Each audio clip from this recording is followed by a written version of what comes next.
एक पंजाबी गज़ल, फिर हुक्म के मुताबिक 2 या 3 शेर उर्दू दे। ਜਿਹੜੇ ਘਰ ਨੂੰ ਤਾਲੇ ਵੇਖਾਂ,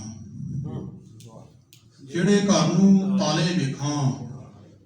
ਉਹਦੇ ਅੰਦਰ ਜਾਲੇ ਵੇਖਾਂ,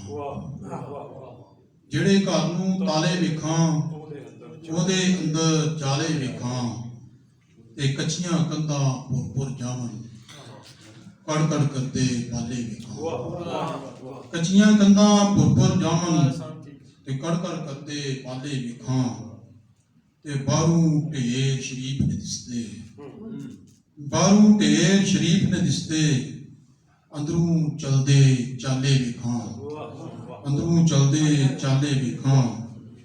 ਤੇ ਸ਼ੇਰ ਜੀ ਉਹਦੇ ਹੀ ਬਾਲ ਨੇ ਭੁੱਖੇ ਨੰਗੇ, ਉਹਦੇ ਹੀ ਬਾਲ ਨੇ ਭੁੱਖੇ ਨੰਗੇ, ਜਿਸ ਦੇ ਹੱਥੀਂ ਚਾਲੇ ਵੇਖਾਂ, ਉਹਦੇ ਹੀ ਬਾਲ ਨੇ ਭੁੱਖੇ ਨੰਗੇ, ਉਹਦੇ ਹੀ ਬਾਲ ਨੇ ਭੁੱਖੇ ਨੰਗੇ, ਜਿਸ ਦੇ ਹੱਥੀਂ ਛਾਲੇ ਵੇਖਾਂ, ਤੇ ਬਾਹਰੋਂ ਚਿੱਟੇ ਕੱਪੜੇ ਫੈਸਲ, ਬਾਹਰੋਂ ਚਿੱਟੇ ਕੱਪੜੇ ਫੈਸਲ, ਅੰਦਰ ਦੇ ਉਹ ਕਾਲੇ ਵੇਖਾਂ।